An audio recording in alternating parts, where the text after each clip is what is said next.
sowing out, also vegetables from time to time, cleaning cactus seeds. I brought a lot of seedlings here, a lot of containers where we need to check the humidity. It's just part of the daily job to do that. I've been spraying, I've been fertilizing while I was offline in the last day. And yeah, a lot of stuff happened. Brought a lot of things that I want to show you today. Apart from that, today I also want to talk about the fact that I just paused one of my big Facebook groups. Hey, welcome to the stream. Great to have you. Thank you for joining. Yeah, I want to talk a little bit about the big Facebook group that I paused today. I'm a moderator in Cactus groups for as long as I can think, at least 25 years, where I've been moderating. Started moderating on V-Bulletin, then on Facebook, the groups and all, forums, whatever. You know, I've been moderating all the time, creating communities. And over the years, some of them got really big. And yeah, eventually, in the last few years, I just felt like it was becoming harder and harder to do that on social media, on the platform, on Facebook, you know. In this particular case, there were so many problems that I have been watching over many years. Hey, welcome to the stream. I'm just talking about a little thing that happened today. I paused the big Cactus group, and I just want to explain why. So, yeah, what happened was that since more and more auto moderators are used, the rate of false positives just went up too. Like cases where the moderator, like where Facebook has flagged the post and removed the post. And in these cases, I always had to manually complain about that, you know? So they verify, they look into that and take back that decision, reinstate the post. But it's been happening a lot with that particular group. I've been busy behind, you know, you never see all the work that you do as a group admin, as a forum moderator. A lot of the stuff has happened offline. You know, I was always checking posts, vetting members, looking into members to make sure they are not scammers, you know.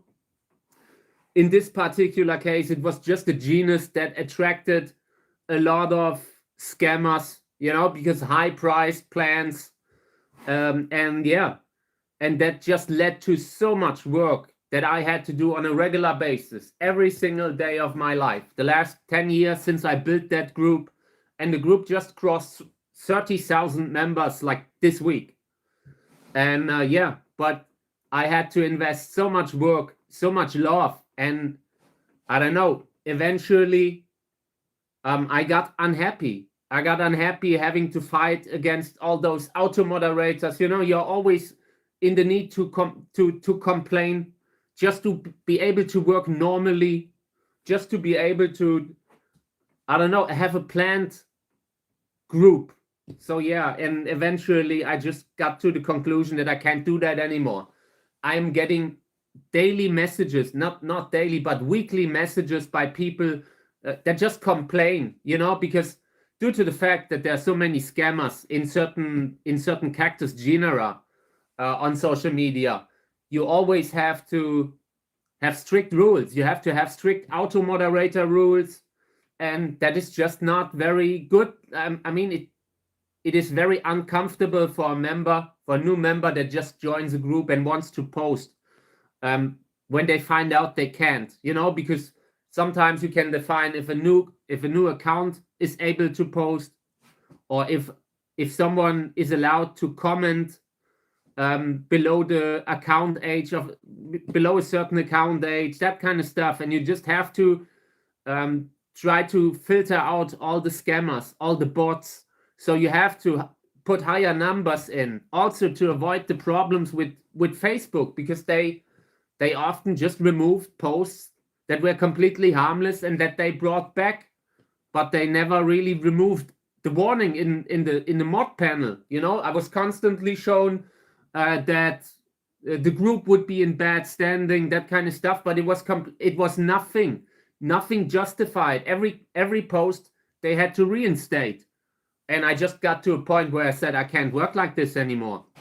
And then I made that scathing post yesterday, or no, a couple days ago, just letting everyone know about how frustrated I am, and nobody even cared enough to reply. Like one friend of mine replied because he's a friend of mine, you know.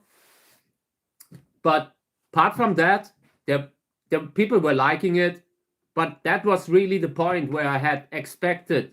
You know, sometimes when you love something, you need to speak up for it. And when I made my post a few days ago, I was very clear that I can't continue like this anymore. You know, I have moderated on every day. You get up in the morning, you moderate. You have your meal at 12, whatever. You have to moderate. You constantly get notifications, and I do it because I love the community. If I wouldn't love the community, I would have closed that group 4 years ago when the problems with the auto moderator started, and when the problems with all the social media scammers started, you know. So at that point, I just said I can't do it anymore. And since tonight, I was lying awake in bed because I was so frustrated and honestly hurt that nobody bothered to comment, that I said, okay, I can't. I have done my duty. I have nursed the community to that 30,000 members, and I've done my part. You know, I've created chances for people to come together there. I have been trying every day to do my best, and I did enough. I fulfilled my oath in a way. That is what I felt. I fulfilled my oath. And then I said, okay, this is it. I apologize, but I need to get back to a point, you know, when you regularly are faced with all that negativity, that is just part of being a moderator. Nobody likes when they join a group and the auto moderator denies their post. Nobody likes that. And I understand it. And I was always apologizing for it already in the introduction message when joining the group. I was already apologizing for that into the door, you know. And but you just can't do it without you just can't have the group without all those security methods that were only necessary, because you only have limited access on stuff like IP. You know, if I were on my own forum, I would look into the IP, I would look into the email, those kind of things. You know, does an account look real or not? And you know, you have it a lot easier when you can do that. And without that, I constantly reported accounts of scammers, you know, fake accounts, and they were telling me it's okay. You know, I can't work like that. So yeah, unfortunately, and I feel ashamed. I feel sorry, you know, in a way. I know that it's not true, but I feel like I've let people down. But honestly, I've been fighting the last 4 years already with that group, also because you have that poaching problem too. Every time someone was showing a bigger plant, you know, every time a bigger plant was shown in that group, there were negative discussions. You know, people were suspecting poaching in plants that have grown in greenhouses in Europe, you know. And at some point, it kept getting worse. And yeah, I will not rule out that the group will be back one day. I will not rule that out. It's definitely possible. But for now, not. I don't think so. Thank you. But yeah, that was my big thing that I wanted to say today. It's just not easy. There's a lot of pressure on group admins, and most people that do it because they love the hobby. They do it because they love the genus. And some genera are harder to have groups on than others. That is just one of them, you know. When I got started on Facebook, I created a lot of different cactus groups. and some genera have always been the most work intensive. You have to vet members the closest. A lot of time and energy goes into that, and yeah, you need to have the ability to know that you will not constantly get into trouble over false positives in an auto moderator, that kind of stuff. For too long I haven't seen that. I have already expressed my frustration over this over years, and at some point, tonight, I knew what to do. Maybe we will bring it back one day with more help, with more friends that help and all. But for now, I'm sure other groups will fill the void. I'm sure other groups will catch up the members. I love all the people who posted there. They were all many friends of mine. It's not that it's just that all that negativity that has to do with, it's just a job where people always get frustrated, and for good reasons, because you always have those who accidentally get a post denied when it shouldn't be, like when it's a new account. And new accounts it also happens for a lot of genuine reasons. It's not just scammers and spammers, but when you have a new account, that admin assist kind of thing that they use, it will always deny the post. It wasn't really about the moderator.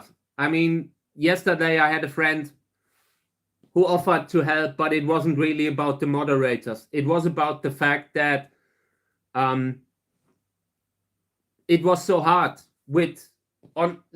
these weren't auto moderators that you can influence as a moderator, but stuff, when you have just bots reporting a post or something like that, they can already, if you like, a lot of the stuff is automated today.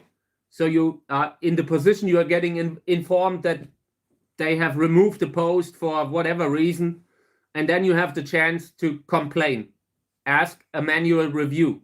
And that happens so often with that group. They're just groups that are a little bit more work intensive. That just, like I said, the fact that there are also people who abuse the fact that these are high priced cacti.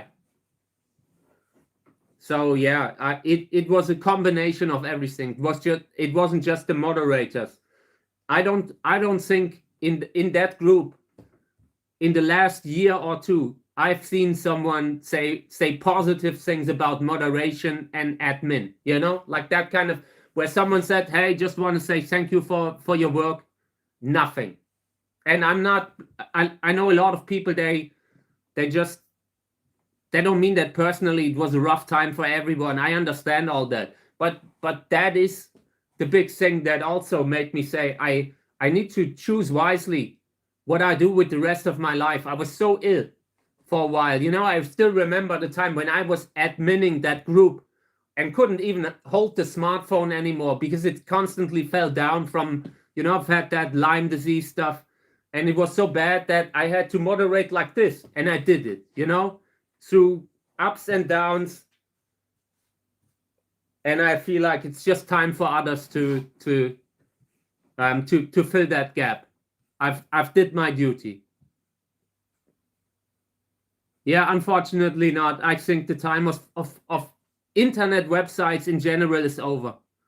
It will all be like apps, and it will be much more difficult for the small ones to be found without having to be on social media, without having to be present all over social media. It was a very good thing to have websites, everything where you could go, but the trend is going away.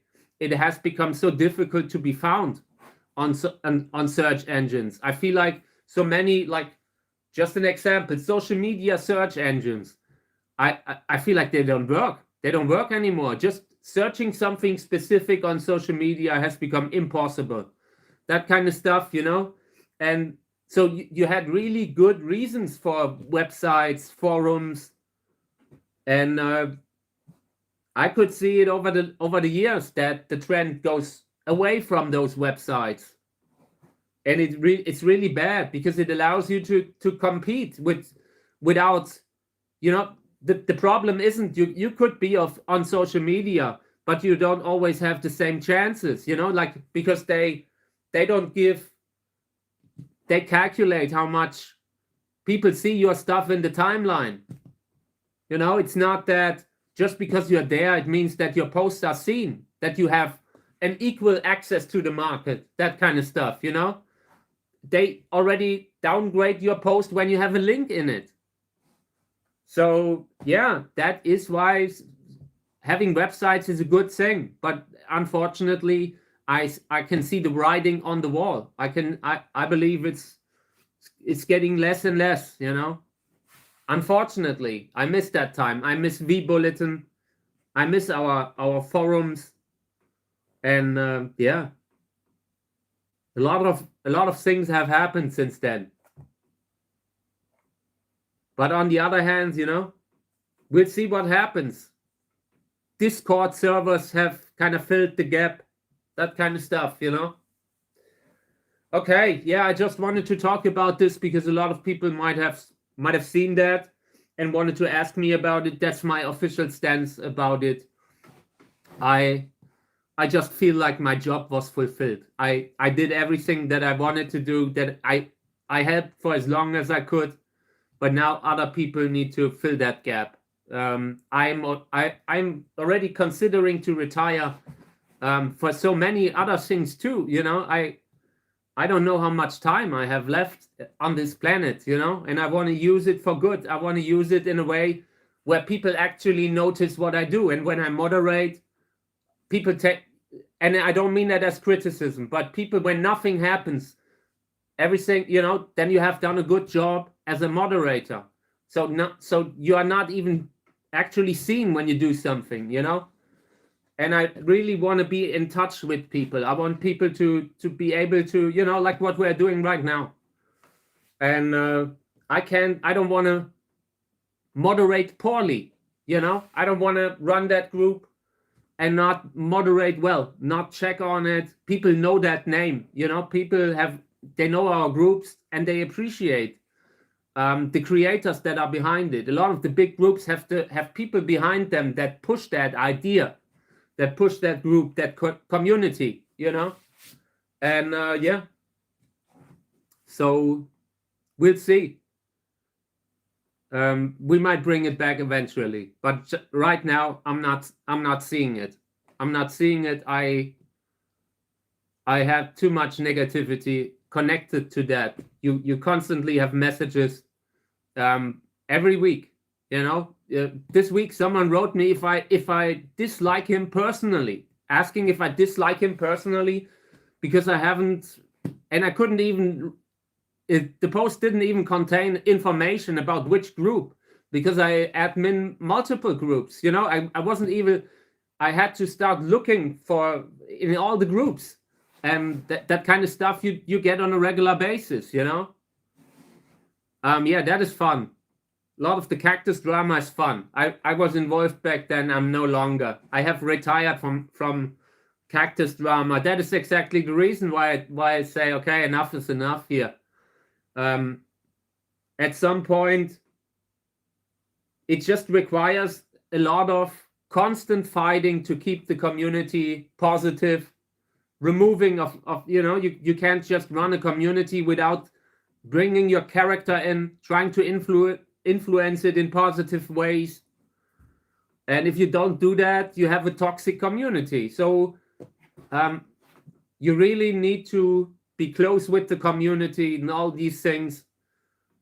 They need to be able to trust you all the time. And, you know, I feel I did that, you know. I feel I did that. I don't remember a day when I wasn't moderating in the last 10 years. And it will continue to be like that. I haven't stepped down in all my groups. But I really need people to understand that if they want to keep a community right now, then they need to sometimes speak up for it. And in that case, it didn't happen. So yeah. Okay, let's get started. I thank you all for being here. I appreciate the love that I get over the years. I appreciate everyone who participates. And I brought a lot of cactus stuff today that I want to go through. Always happy to take questions. If not, I would just go through the containers here. They need water. Those were at the heater, and these are the ones that I didn't bring last time. So humidity is okay, but a little bit, I want to put in a little bit more because I saw that it distributed a little bit unevenly on the lid. Okay, so this will go to the heater again.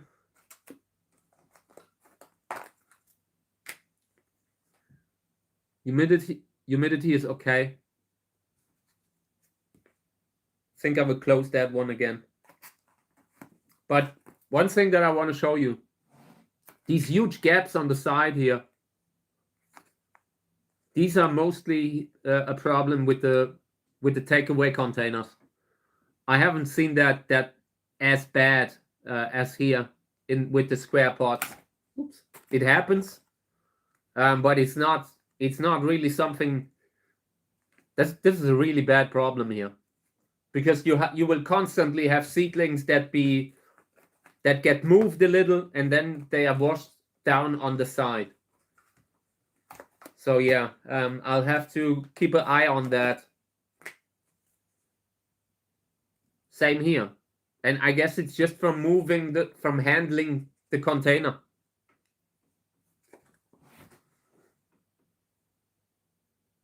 This is a Feathers hybrid cross.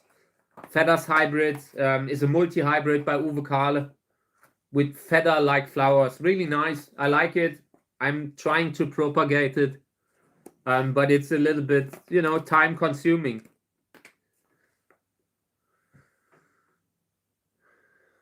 So yeah, these you can already see the first seedlings, 1 or 2.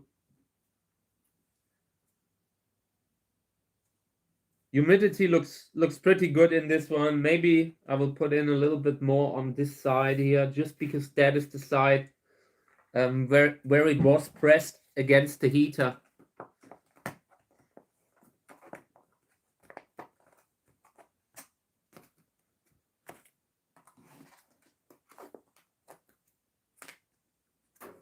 Okay, these here a little bit too dry, but you can already see seedlings in center, 1 or 2. Little bit more water, but it's not necessary. I'm doing it because I just want to add in extra, knowing that when it's pressing against the heater again, some of that will disappear. The one side that is pressing against the heater is always dehydrating faster. This looks okay. It's okay. I don't want to put in too much. I don't want to risk that you have a pool of water that is collecting there. Oh, this is one where I really saw how bad it is. And if you check it out, you only have humidity until here and not here. So when you open it up, you have a few seedlings here, but here it's completely dry.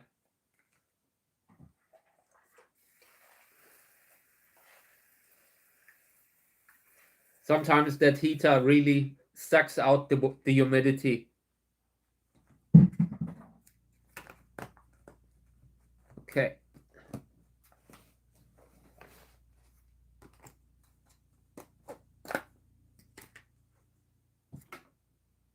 This looks okay. A little bit more, just extra, but this is already how I would leave it.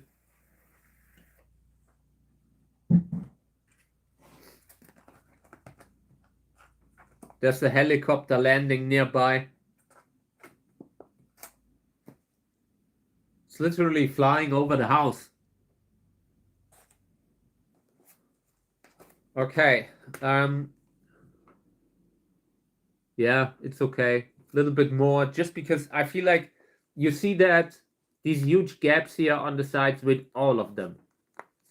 They are just, maybe it's also from the heater that they are expanding. But I really don't like that, and I will correct that later when we're really starting to work with the seedlings. Then I will try to close the gaps on the sides. Oh, this is bad. Here's a cobweb kind of mold. Check it out up here. I'm not sure if you see it, but it started with seeds. This started with seeds. So let me see what kind of a cross it was. Oh yeah, that was it was Isla del Sol. We talked about this one yesterday, and we talked about cobweb, not putting in too many seeds, because that can form a layer of cobweb very fast. But yeah, it still happened. So let me just see if I can find my pencil, so I can take that out. Not really. Not sure where it is, so I'm using a little piece of wood. So very often when you see a cobweb mold, you can remove it completely. You just remove whatever started it, whatever thing was the beginning of that cobweb. Very often that will already end the fungal infection. Of course, once you have like too many seeds in a container when you're sowing out, and you have that cobweb that covers them all, then it's better to open that thing up, maybe use a little bit disinfectant to get everything somewhat clean again, let it dry, and then later try another time. Now this time, since you added a little disinfectant, it should suppress that kind of return of the cobweb mold. Very often when you have mold on seeds, it's a sign that they are not viable. And in this case, I seriously considered it. So I will put in a little bit of water also to disrupt the fungal infection in this one. Because everyone who ever grew mushrooms knows that that kind of white stuff, the mycelium, it grows under very specific conditions. And sometimes it shouldn't be too wet. It shouldn't be too dry. It needs specific kind of conditions. And sometimes you can disrupt that by putting in more water. A little bit too much water. If the seedlings are still germinating, just getting started, that isn't a huge problem. You can have a little pooling of water with the seeds. It's not good, but it's not completely impossible to do it like that. So yeah, we will see how that will go. I hope the seeds are viable in this case. I was so happy to have seeds of from that plant that hadn't flowered in since I had it, like 15 years, I guess. The person who I got it from is no longer here, So it was nice to see it flowering, and it would be a shame if the seeds are not viable. So in this one, I saw a few seedlings, those 3 little yellowish dots, and they are just fresh germinated, very young germinated seedlings. So these will probably take a while. I hope that the other seeds come up too. 3 seedlings in that big of a container would be a waste of space. So I hope we will get some more. Okay, this one has a good humidity. Again, I try to have a little extra, because once they press against the heater, a lot of that will disappear again.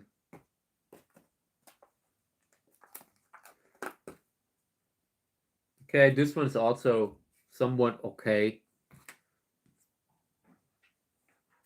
Put in a little more. In this case, they are a little bit on the wet side, but I would have to move them further away from the heater to water less. And I'm worried about not hitting the temperature range that I need. Okay, so this one a little bit more, and they will go back to the heater. This is great. Not a lot of seedlings today, but they are very young. This is stuff that we have sown out just recently, maybe in the last days, you know. So yeah, they will go to the heater later. Put these aside, and then I would check on the seedlings. Yesterday I already fertilized the cactus seedlings, and you can show, and it shows, you can see it. Good example here. They have grown a little, looking healthy. Soil has dried up again, but it's okay. There are some very smallish seedlings in between. What's that? Here's a seedling that didn't make it, like when I took it out of the bag. So I'm removing that. Yeah, a bunch of smaller seedlings on the lower side here, lower right, that are too small actually, but there were good reasons to take them out. I will spray them again later. I hope that the smaller ones will make it, but sometimes you can't save them all, you know. Okay, so here also fertilized yesterday.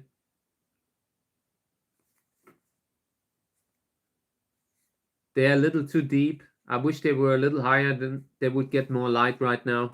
Apart from that, you can see that here was moss on this side and moss on the other side. And yeah, it didn't make it through transplanting them, through taking them out of the container. Since I did that, the moss problem was no longer. These also have been fertilized.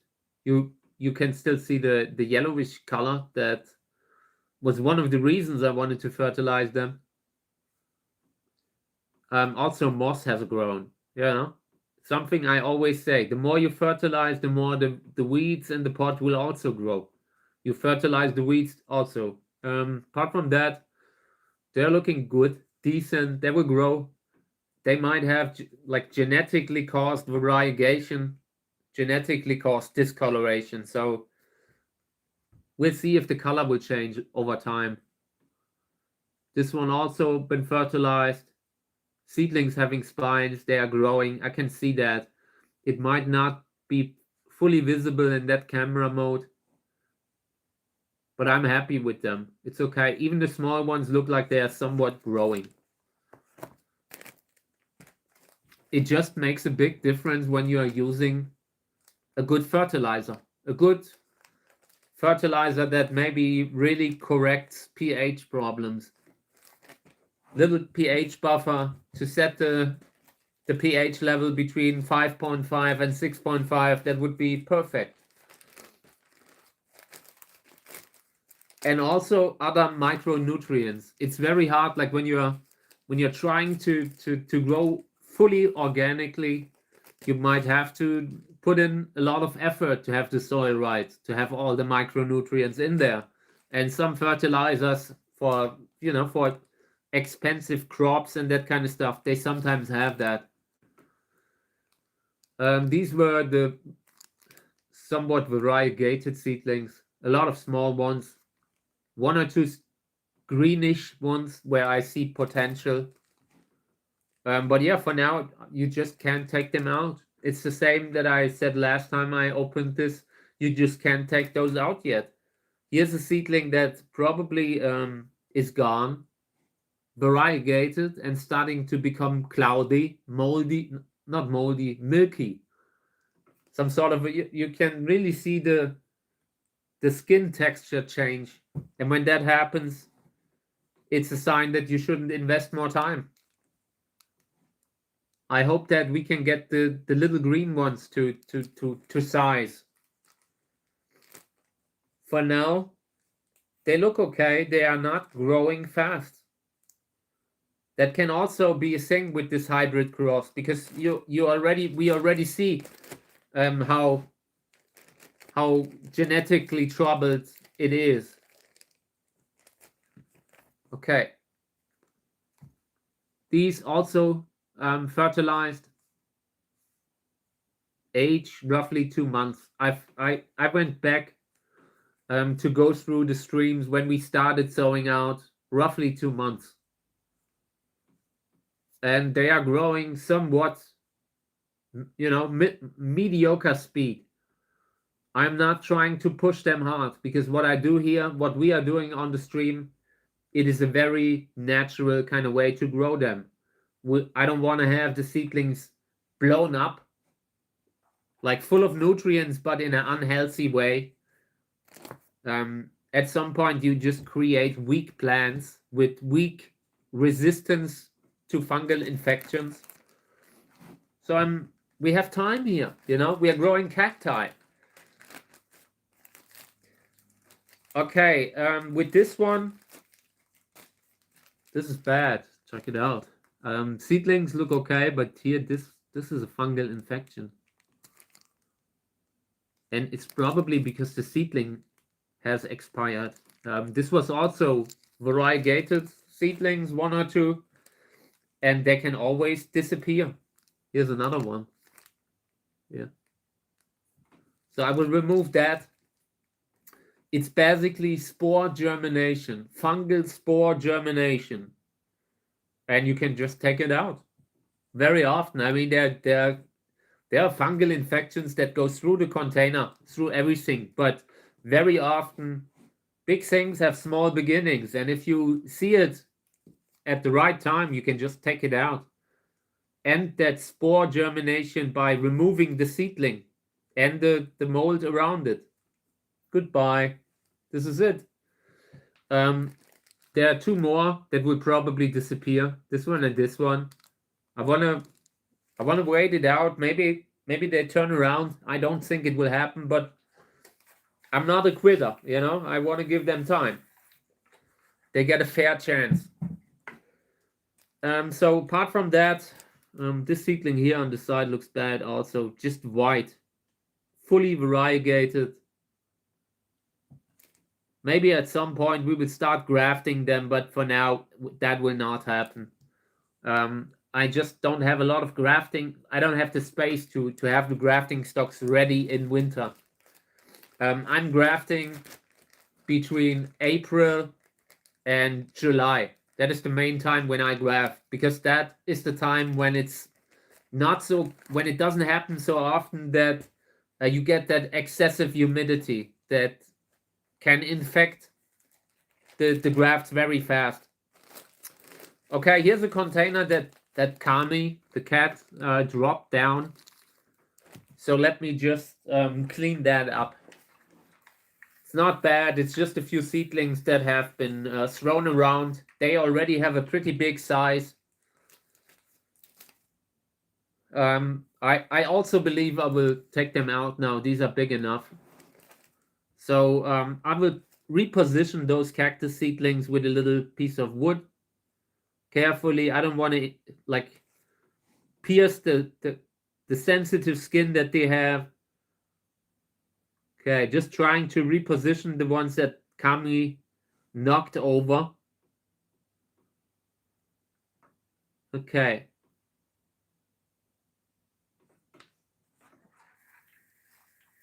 But it could also be that, sometimes you press all the seedlings on the shelf and they all fall down just because it was too many. Maybe it was that. I don't want to blame the cat if she didn't do it. So we'll see. But I repositioned the seedlings. Do you have a favorite plant flower? That's hard. It constantly changes. Last year, I really liked Bamboy. Bamboy is a hybrid by Uwe Kahle. And it just had such an amazing flower. That thing was open for 3 days overall, opening up slowly. I did it on a time-lapse camera and it looked amazing. Apart from that, I like the classics, I like Flying Saucer. I like TPM, that kind of mutated plant, great for breeding. What else? I like the Gräser hybrids, the ruffled kind of flowers. There's one that I've shown on the channel, Gräsers Erfolg Selbstbestäubung and Cantora. And yeah, the flowers are pretty big, nice ruffles, really nice. You know, you can go in so many different directions, and you will find amazing plants. I was also very impressed by, you know, just basic Queen of the Night when they are flowering. These kinds of interesting plants that are just impressive, like, but because of the big flower size, and you see so many, like Arboricola, Sörensia arboricola, Trichocereus arboricolus, a really beautiful flowering plant. They sometimes have 20 flowers at once, and that, when you see it in front of you, it is very impressive. So yeah, that's the kind of stuff that I like. And other plants, I'm just getting started with vegetables. I'm growing a few chilies, you know, nothing fancy. But I have started to look at other plants too, because we can do it here, you know, like on the stream. It's fun to sow out. I really love sowing out, and this is a great place to do it. So many people watch, so many people share. And when I really have trouble, then I can ask, you know, when I'm sowing something out where I'm too dense, you know, where I have no idea what I'm doing, then I can ask the people, because a lot of my friends are also growing other plants. So yeah, I dropped these. This was myself, okay, and I put them aside to transplant them, and I want to do that now. I brought a few pots here. Just got to make sure that they are the clean ones. I don't want to bring pots from outdoors. I brought sowing soil, and I want to transplant them in that kind of soil. So yeah, let's get started. So yeah, I really enjoy the stream, the channel. It's fun right now. Fun to do. I think I found my profession, you know. You're not sure what to do in life. For the first time in my life, I feel I know. I feel I'm sure, you know. So it's fun to do that. And I would see where it leads us.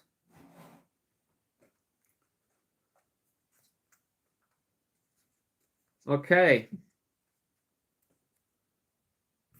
I think two are enough. We would see. It's a lot of seedlings. So I try to really compress the soil here. It should really be one firm layer when you are transplanting them. When I'm sowing out, you know, there are different opinions about how firmly you should compact the soil when you're sowing out. But I also like to have a solid layer, because then the seeds don't disappear. Sometimes, you know, when you have very puffy up and down soil, sometimes the seeds are covered and they need light. So yeah, I would just start to put these seedlings on top, so then I would spray them before I reposition them. But for now, I'm just distributing them evenly through the container. And while I do that, I also need to keep an eye out for seedlings that might have gotten injured during falling down.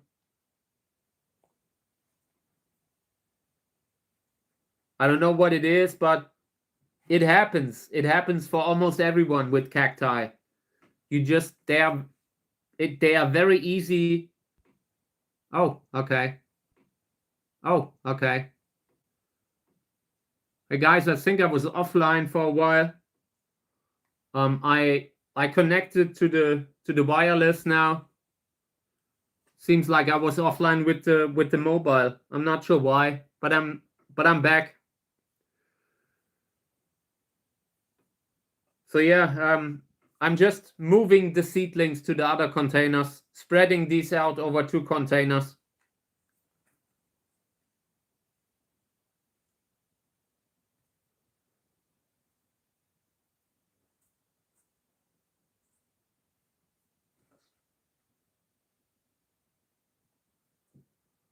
And welcome everyone. Welcome back. In case I was offline, I'm not sure what happened. I just suddenly saw that thing was reconnecting, so I can't even tell how long it was if it was offline. So yeah, I will distribute these. These are really good hybrid seeds. This is a really good kind of cross.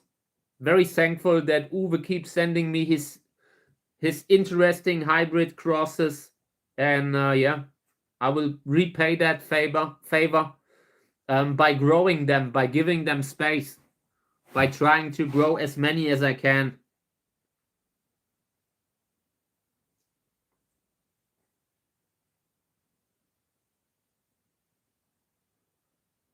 I keep finding more and more here.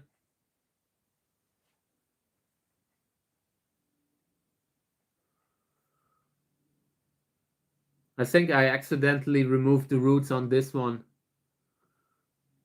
Normally when you turn over a seedling, there shouldn't be absolutely no root. No root at all is not good. It isn't normal. They should usually have a little root, and if it's not there, there's a good chance it got ripped out. Can happen so easily. I'm always impressed by how many seedlings you can find in a container. And welcome everyone to the stream. We are sowing out cactus seeds and transplanting them now. Spreading them over 2 containers because this one got a little too small. And now that I dropped it, this was a good chance to do it. Oh no. I just saw that here's a big piece of moss that I don't want to bring into the new container.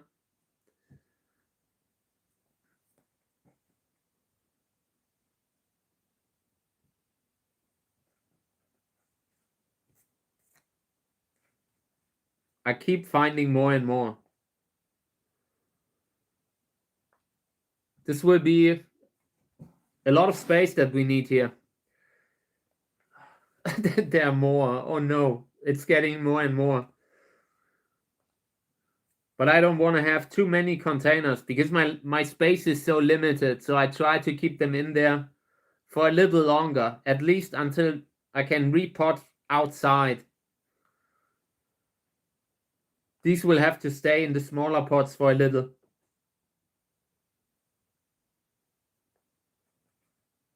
This is obscenely too many seeds per container.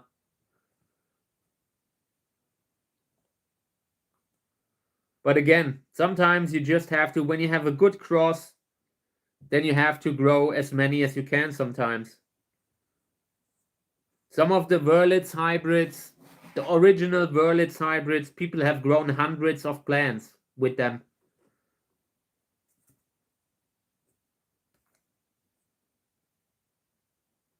Okay.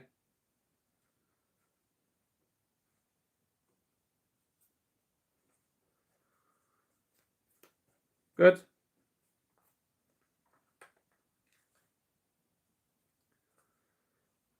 So I will spray them now, just to remove the dirt, make it a little easier to put them into the soil.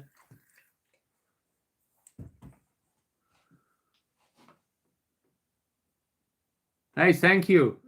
Someone just commented that they are growing something from my seeds, and I appreciate it. Thank you for telling me. That is great.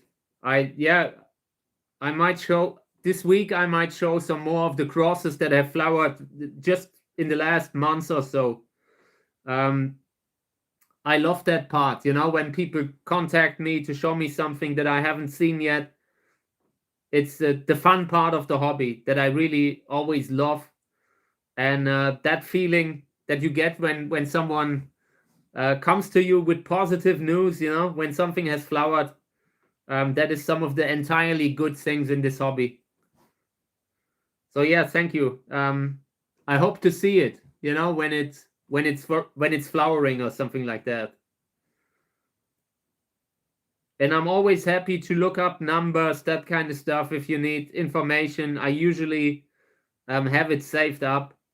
I just, in the last years, it has been like when I was shipping seeds, it was making things a lot easier to number them also with, you know, import made it easier. Not that it was necessary, but sometimes like Australia and all that stuff, they're very strict, and sometimes they do stuff that is even like where they destroy stuff that is even permitted, you know. So it was a lot easier to do it like that. Also, you only have the genus on the bag, something like that, or the species name that the hybrid consists of, and that should be sufficient, you know. But yeah, importing got a little more difficult in the last 5-10 years. Importing, exporting seeds, it's not it gets a little harder every year. I feel like it.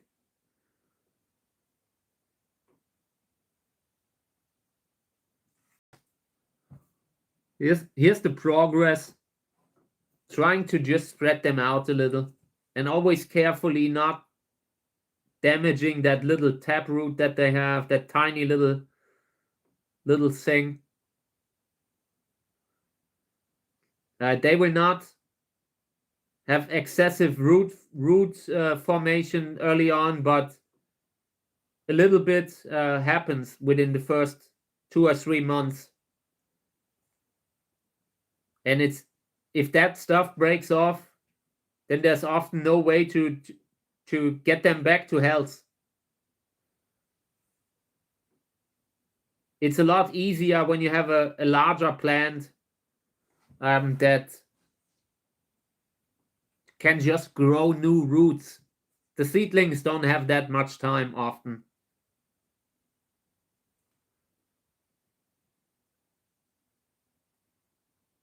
If you forget to water them for a couple weeks, it can already be too much. Probably. I spray them every day, a few times a day, and it's still sometimes, and you still can't save them all.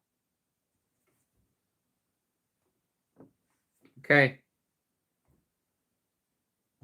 It's a little better. I want to clean them again.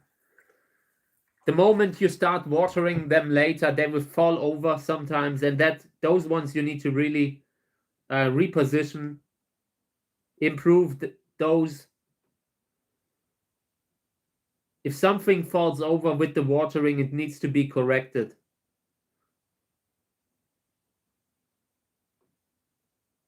Okay, here's a seedling that I want to take out that didn't make it. Yeah, but apart from that, this is okay for now. These will go under the lamp. Just needs a label. But I couldn't find my pencil. Where's my pencil? Really need my pencil. Oh, here. Okay.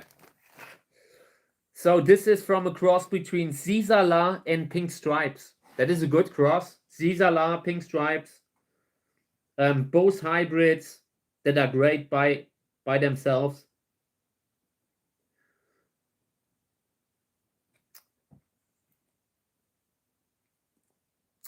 Uwe Kahle cross from 2024, 126. Okay. So now the next one. Also, everything's still lying around, cleaning it a little, and then I will start to just carefully position the seedlings in the soil. And always my main concern is the little root that they have. Sometimes you pull on them, you know, you try to correct something and the root is gone.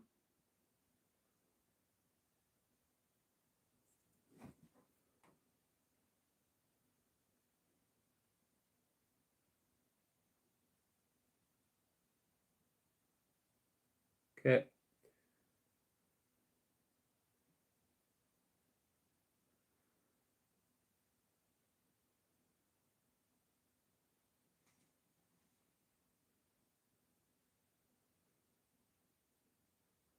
Soil is a little too dry.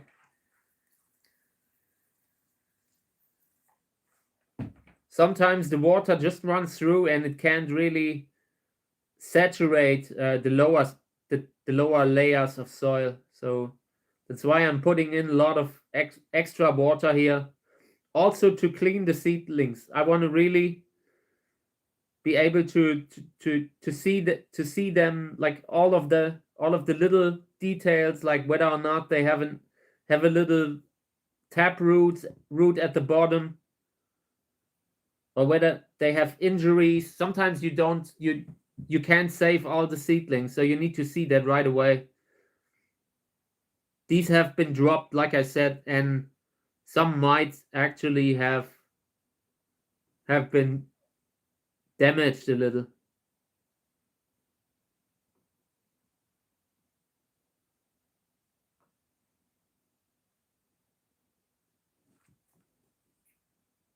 And the seedlings here, they will run out of space very fast again.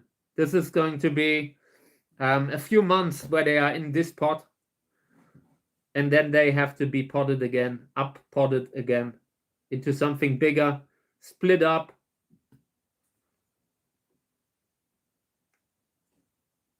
Within the first year, the seedlings will stay indoors for the future. I never really did it like that, but I want to get started now. Yesterday I was in the greenhouses, and I just brought back containers of seedlings that I had already brought out, but I just felt like I can get them, like I can grow them to adulthood a lot safer when I'm doing it indoors, and that's why I decided to keep them in longer in the future.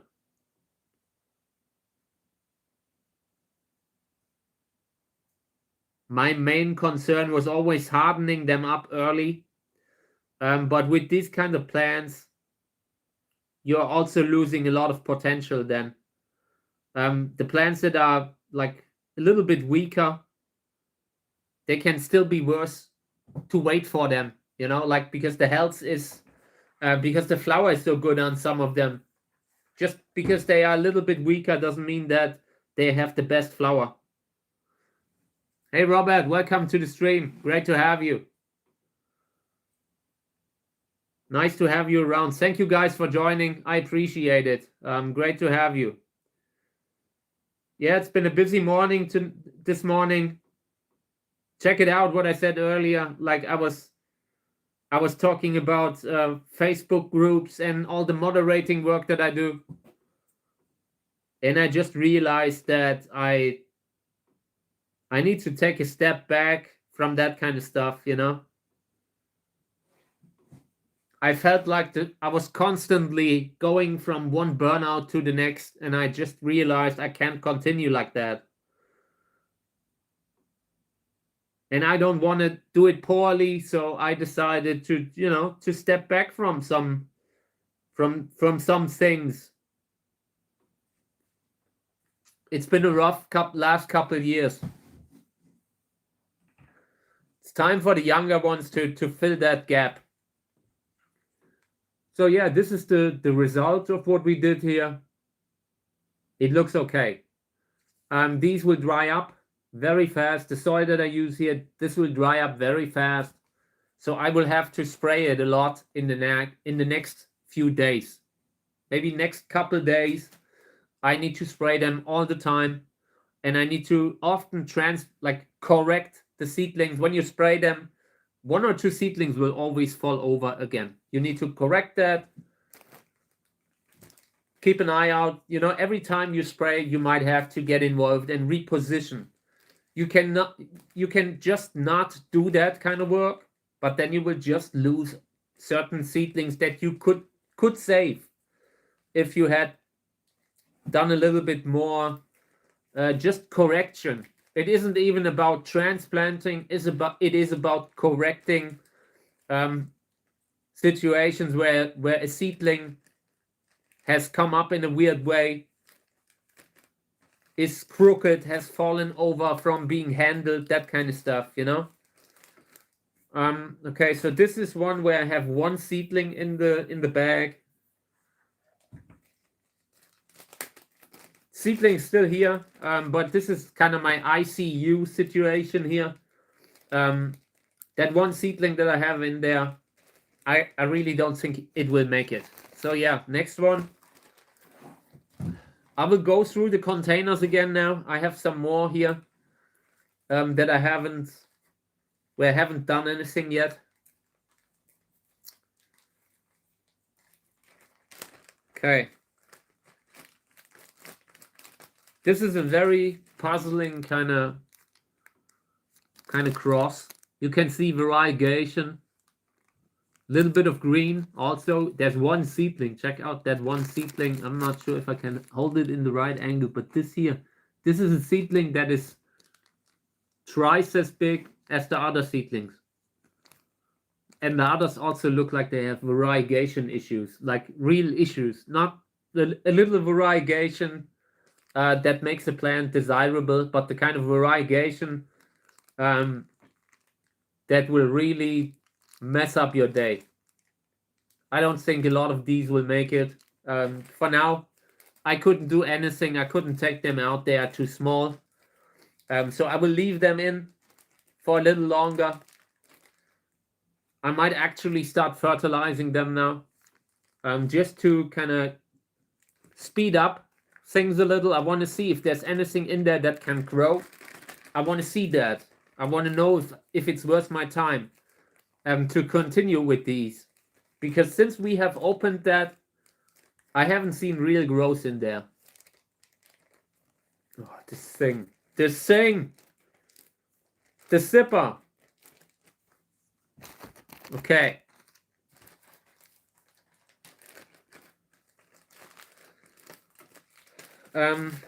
This is one also that has variegation issues.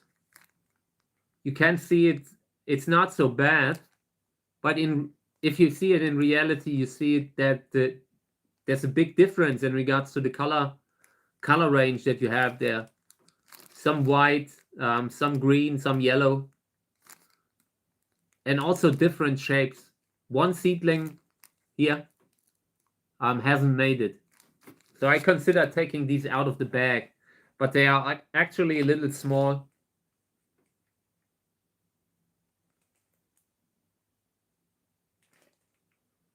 That one seedling looks really bad, but maybe it's a little bit early to tell if it will not be able to turn the thing around. We can take this out now, but it would probably be too early for a lot of the smaller ones. In between, you always have to look at the smallest seedling and think about those two. So I believe we will give it another week. But for now, this is really one where I consider taking them out, despite the fact that they are not big enough. Sometimes you just have to start adjusting them to the real world, to the real conditions. I want to start fertilizing. I want to start being able to have the soil dry out. That is also something that you don't have in the beginning, because look at it here. These are tiny seedlings, you know, and if you would take them out of the bag, they would probably not make it. You wouldn't be able to fill up that humidity, and due to the fact that the soil is constantly wet, then you can get problems that you wouldn't have with soil that dries out every day. So that is a price that you pay. You know, you have them in the bag, you don't have to water them all the time, but you also have to be very careful about everything that happens in there. If things get out of control, with the smaller the seedlings, the less likely you can take them out. For now, I'll leave it in. They're just too small, but this is also one of the containers where variegation, not bad growth rates. So this is an empty thing. Soil is bone dry. No, I'm not surprised that I'm not seeing seedlings in there. So I will fill up water here, and this will go to the heater again. Sometimes you really need to feel the soil to understand how dry it is. Sometimes the soil looks somewhat humid, but if you haven't touched it, you don't know for sure. Okay, so these I will move back to the heater again.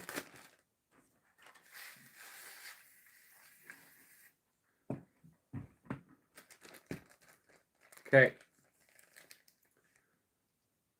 This one should not have been here because it has no seedling in it. I don't want to have that block space under the lamp. So this one here, I consider taking them out now.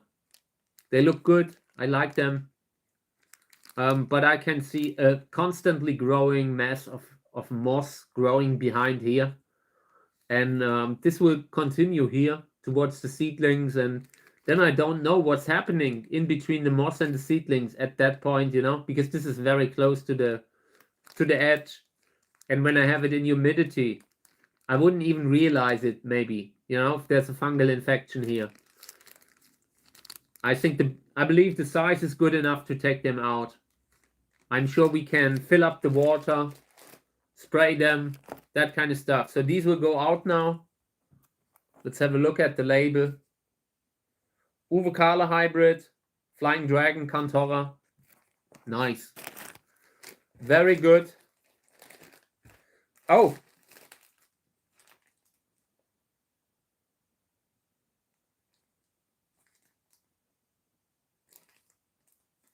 Okay. So here we have an interesting combination. We have problems and we have good stuff. The problem first, you know. Here's a seedling that has been pressing against the window, against the bag.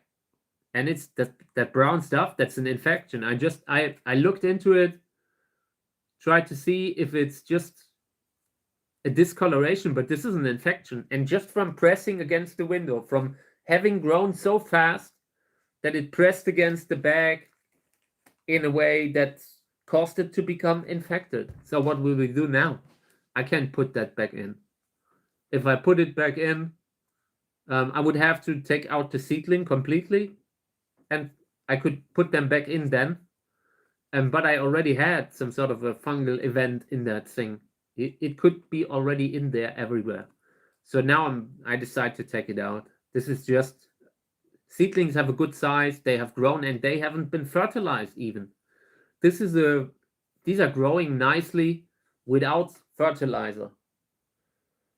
But yeah, what I can do now, I have options to remove the tip of that one seedling with that brown spot. I can do that. But it's the small seedlings. With smaller seedlings, there's a higher risk that it will just melt away. Once you have an open wound there, it might actually not callus the way a large cactus calluses. But we will try it out. So I will take off that infection now. Tip of the seedling, I'm taking off. Okay. This is what I took off. Here's the infection. Very unfortunate, because that seedling here, it now has an open wound that will probably callus in the next days.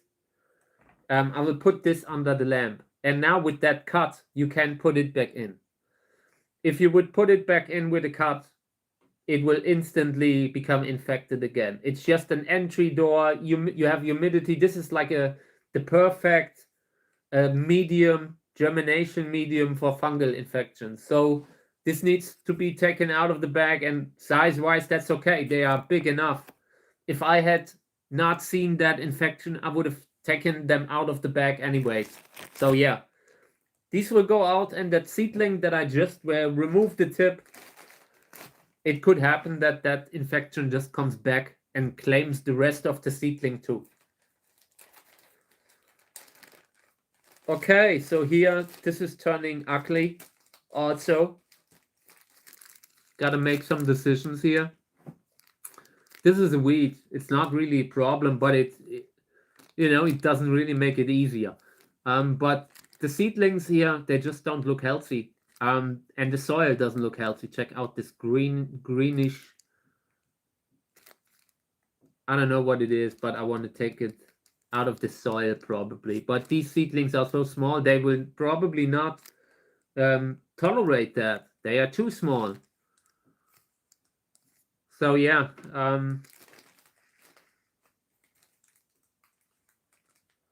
I don't think that most of the seedlings have a chance here. But at this point, I already know that the pH level of the soil is bad. I can see it. I can really see it. So I will just transplant them now. We'll transplant them into new soil.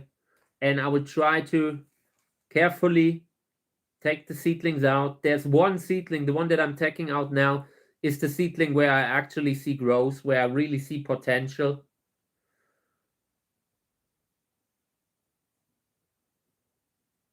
Okay, and then there are a few more small ones, some variegated. I will take them with me in the new one, but I doubt they will stand a chance.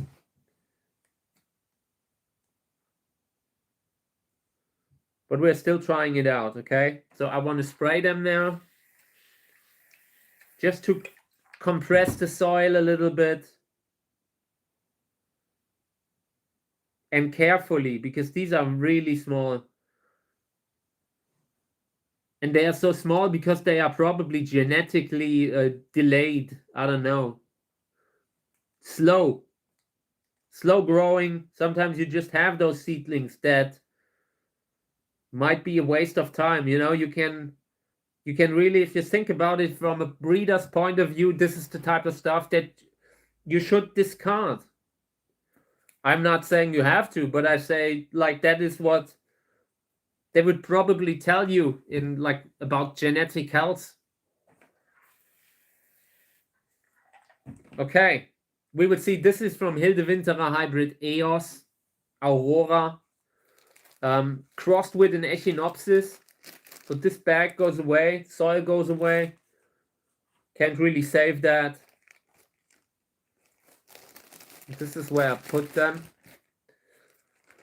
Okay, so now the seedlings have a little bit higher chances to make it. Not great, but at least they don't have that bad soil on them, surrounding them. It looked a little bit like a swamp.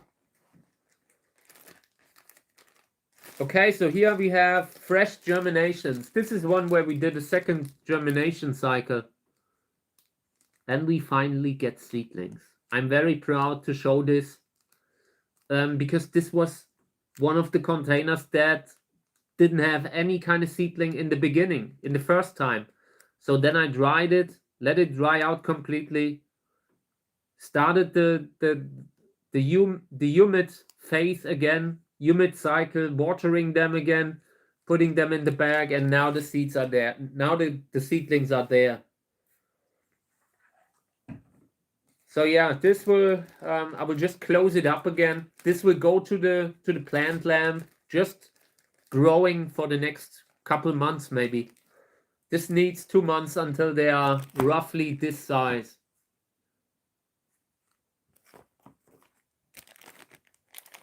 Okay, next one.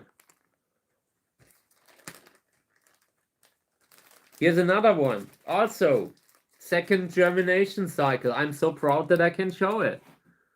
Here's a seedling. Show you. There, that thing. And here's one. There. Reddish seedling, but it's there. And from Teleflora. So I will water it a little bit more, but it just shows me that the seeds that haven't come up once have proven that they were viable. Wasn't that that the seeds were the problem. It was that just in the first try, first germination attempt, something wasn't right. Temperature or humidity. The people who have watched the stream in the last days know how much energy I put into just checking humidity, because it's essential. Because if you, it's like the language that you need, the language that brings them into this world. You know, they need that humidity in the beginning, and it just needs to be right. And if it isn't right, nothing will bring the seedlings up. Water and the temperature, the two things that you just have to have at the same time. And if just one of them isn't right, seedlings might not come up at all. So in this one, I corrected the water. This will go to the heater again. No seedlings in it. Every time I see a fair amount of seedlings, they go away from the heater and straight to a plant lamp, just so they can they don't have so much heat. Heat is great to induce germination, but not, or like once you have a seedling, you don't want to overheat it.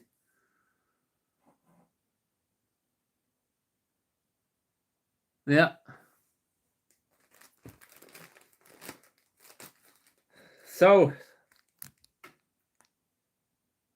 exactly, Robert, it's exactly what you wrote, like with the seedlings. You really, they are very, it's very hard to induce the germination sometimes, and it also depends on the age of the seeds, quality of the seeds. Today, quality of seeds isn't such a big problem anymore, luckily. Usually, most of the seeds that you get should be viable. There were many times when it wasn't like that. So these also, I changed humidity, added a little bit of water.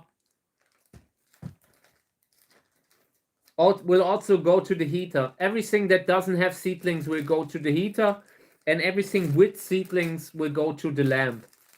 I need them to be able to, you know, to start growing. They need to be in humidity and not overheat right now. I really, when I see that the container is full like this, then the seedlings are removed from everything that can overheat them. In that phase, overheating is really a risk.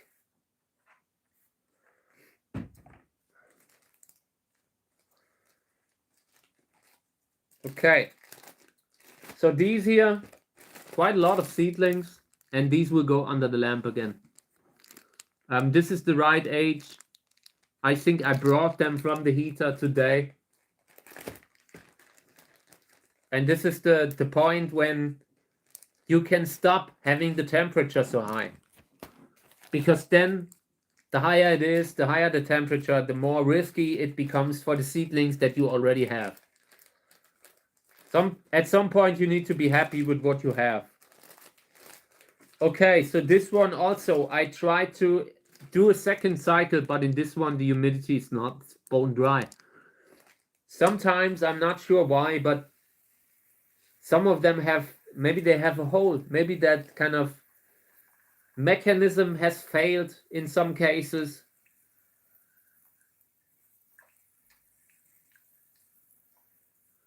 So I'm really watering more than I should in this case, but I really want to have the humidity right this time. Because you don't have these endless chances to repeat the germination cycle. You sometimes have 2 or 3 chances, and that was it. For most seeds, I wouldn't even go that far. For most seeds, I would say, okay, it had its chance. Let's give it one more, just to make sure that it wasn't just the conditions instead of the seeds. But when I tried it for once, then a second germination cycle, then I believe I gave them every chance I could. Over here, yeah, these look good, but it's so many. Who is supposed to repot all of them? I hate it. Apart from that, this is a great cross. You know, I always look at the seedlings and think about the repotting work, but I also see the potential. Every one of them can have a different kind of flower. Some of them are really, really interesting crosses. that combine stuff like bamboy, pink stripes, and ruffles. So a lot of interesting elements that I like.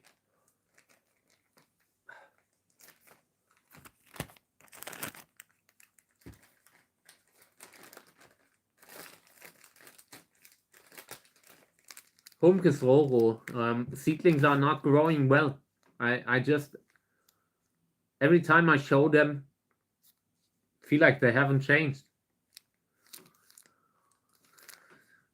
I have patience with them. It's not that they, you know, it doesn't matter that they don't have to grow fast, but it just shows me that these might never grow, you know.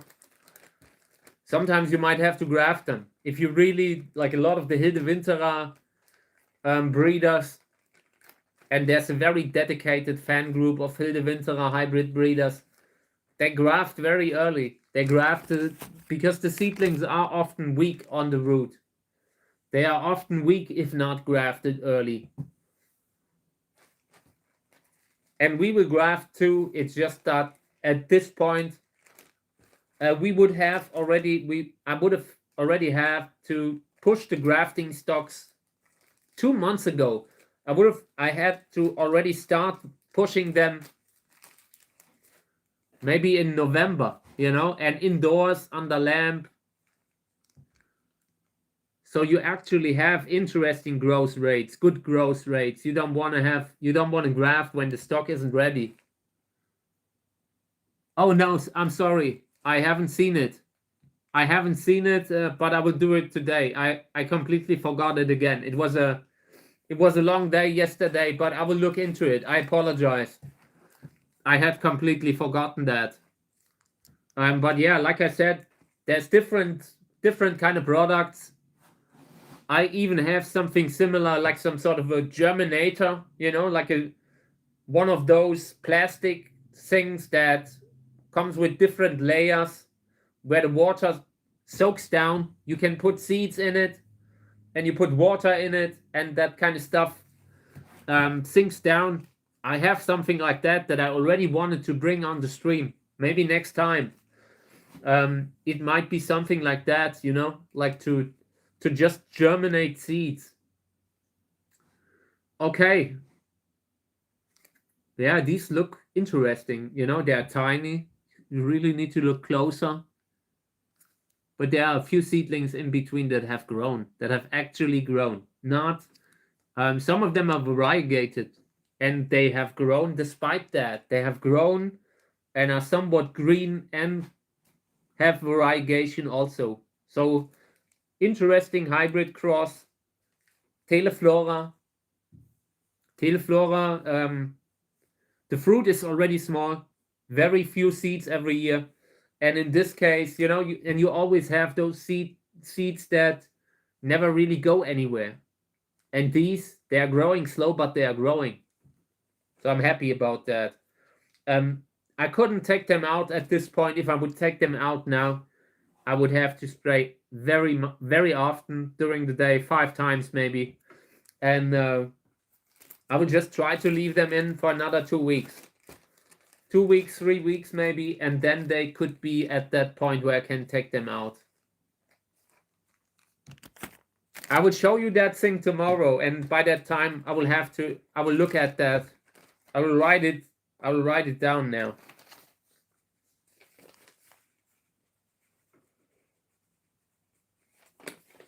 I have my short-term memory is completely destroyed. After having that tick problem like with Lyme, I have stuff like when I write the parents of a cross, I already forget like the father within minutes, you know, like 2 minutes, 3 minutes, and it's already gone. I'm not sure if that will return to normal eventually, but you know, it's how it is when you're getting older. You just have the scars, the battle scars. Okay, yeah, these look okay. A few look like they are growing, and also some that are delayed. This is from Echinopsis valida. I find it surprising that the seedlings are so small, you know? This is from a multi-hybrid cross as a father. So you have so you could have another plant, like you could have the father that has influenced the size of the seedlings here.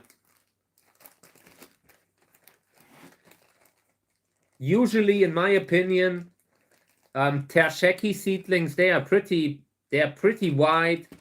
They start off pretty big already compared to these. So I will keep an eye on that.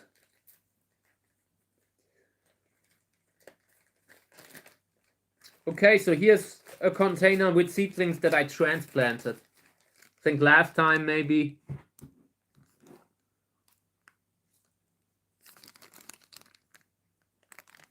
There's a little bit of pumice rolling around, but apart from that, I'm happy with them, but I want to water everything again. Like I said, once you have transplanted, it is important to water afterwards a few times. Spray them, not watering, not with something with too much force, carefully misting them. It cleans the seedlings and it pushes the soil a little bit down, allows the root to sink in a little bit deeper. But these look okay. I was very happy. Everything that I transplant, there's a reason that I transplanted.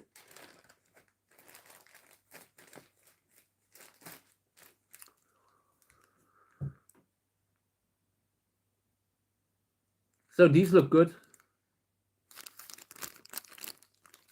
One or two are reddish, but not very. They look like they are actively growing. Don't look dehydrated. I will still water them a little bit now. If things are going good, you also got to make sure sometimes that it keeps going good. And fertilizer, they will get fertilizer very soon. I want to take these out. They are actually big enough to take them out of the bag, but they need a little longer.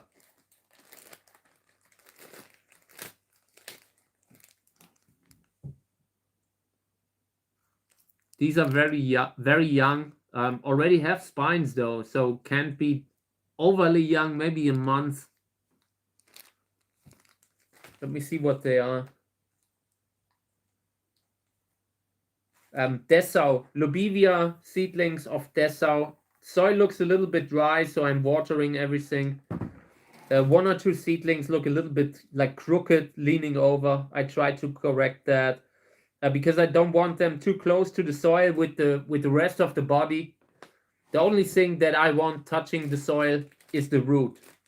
Everything else is just an entry door for infection. Okay, 2 more, and then I'm done.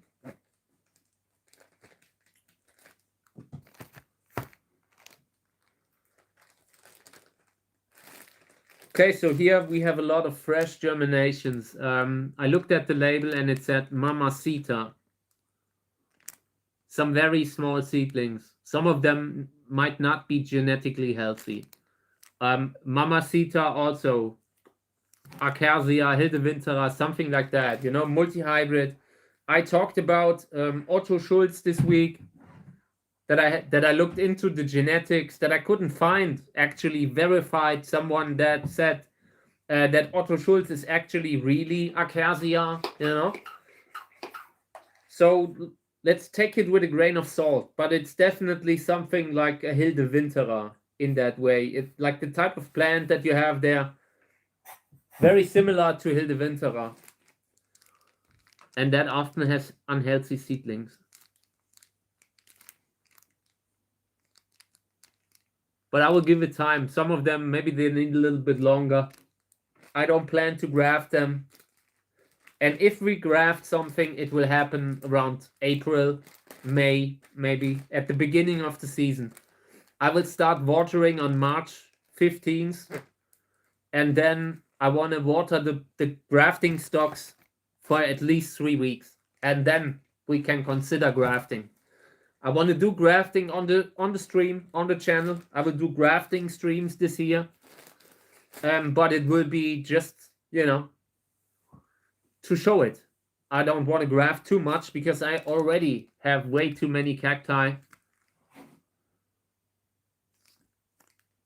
And these look good. This is the last one. And these are okay. Good health. But some of them are still too small. You know, those small seedlings in between. If you don't really care about that, you can already take these out. You know, you're always in the position where you have to ask yourself, you will lose some if you take it out too early, but you can also lose some if you if you leave it in the bag for too long. So at some point you just have to look at everything and make a gut decision. If you wanna when you want to take away the bag. And for now, I feel like these could continue in the bag for a little longer. It gives the little seedlings a little bit more time to grow, to actually get to a point where they would really do well when I take them out from one day to another. Okay. So yeah, that was that. All the plants that I have shown you, like the ones that are not in a bag anymore, those will be watered and sprayed the whole day. Thrice today, like 3 times. I would spray them later, maybe when I'm done with the stream. Then I would spray them again, maybe around 4 p.m. And then I would spray them again shortly before I go to bed. And that is just the kind of time and effort that you need to bring in. If you have seedlings that are out of the bag, you can, of course, you can take it a little slower, but that always has a price. You know, every time you kind of lose touch with the seedlings, you usually pay a price. You usually lose something happens. You know, you need to be always there, always seeing them. It is important when you grow something that you never really forget about it completely. Just looking at everything, and that is even more important in the bag. When you have them in the bag, everything can happen. Within just a few days, you can have a fungal infection that overcomes them all, and you lose the whole container. So opening them, looking into the containers on a regular basis is really important. Also to set the humidity, because if the soil is too dry, that can be one of the reasons why you lose a seedling and you have that fungal infection. Soil can be too dry or too wet. You can have fungus gnats, mealybug, or just root rot, any kind of fungal infection that comes with any pest. They bring the infection with them because they constantly they cause these micro injuries, and that is just an entry into the seedling. So yeah, we will never let them out of sight completely. They will have to be checked every day, few times. Okay, yeah, that was the seedlings for today. Was fun. I enjoy growing from seeds because it allows you to create something. You create life. You see something growing in front of you, and it's such a rewarding feeling to be able to keep something alive. And yeah, that is why I always share parts of that hobby, why I always talk about it on the stream, why I want my community to see it, you know, to enjoy it, because when I learned it allowed me to step foot into this big world. There's so many cool plants that you can grow if you can just keep them alive, and it's easier than you think. If I can do it, everyone can do it. It's just a matter of not forgetting about them. Little bit of respect and that kind of stuff. Okay. I found the lost fruit of Amun-Re, like that. I recently had found the remnant of a cactus fruit in my greenhouse, and this was eaten by a mouse, I think. But there are a few seeds on it, and I wanted to do that today. Just scraping out the few seeds that I found, so we can sow them out. It's not many, it's maybe 10, 15 seeds, but I'm so happy that I found them. Because I didn't think that I would get any kind of seeds from that hybrid cross. So let me just start to get the seeds out of here. Yeah, this is the remnant, the skin of the fruit. That was all that I found lying on the floor. And Amun-Re, it's such an amazing hybrid. It was such a shame, you know? And I've been searching for that thing for a while and I couldn't find it, but now it fell into my hand. So I'm just scraping the seeds that are still in this thing, scraping them out here. If we can grow 1 or 2 of the seedlings, that would be awesome. Okay. I'm not seeing many. And I can't tell if they are really viable, but size-wise, they should be okay. We should be able to get a few seedlings from them. Okay. And this was a winter fruit that just continued to ripen over winter. And I was checking on the fruit every day, and one day it just wasn't there anymore. Like, and sometimes you get little mice in the greenhouse. They come in through little cracks. It's hard to completely keep them out. So in this case, they really ate the one fruit that I was really happy about. But it happens, you know. At least there are some seeds left. A few of them. Okay, so I'm just trying to clean the seeds here of the little remnants of pulp that came with them. Here's a seed. Not sure if it's viable, but we have maybe 5, 6 seeds.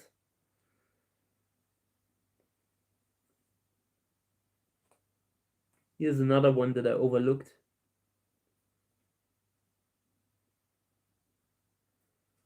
This is really disgusting, you know, when you're trying to scrape the fruit remnants out of a dried fruit, it's not really fun. But I have to do it. This is such a good, beautiful hybrid. Okay. So I will try to clean these a little bit more, and then we will sow them out in one of the next streams. Amun-Re, and the father was a Lobivia hybrid.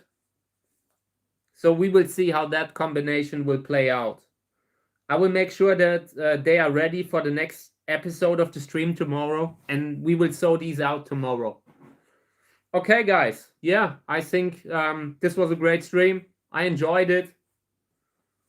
Thank you very much for participating, for being here, for allowing me to do that, you know, for always allowing me to share this beautiful hobby with you guys.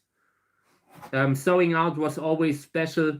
During winter, you have that dark time where you can't go outside so often, and sowing out always kept me connected to the hobby. So I love it and I enjoy doing it.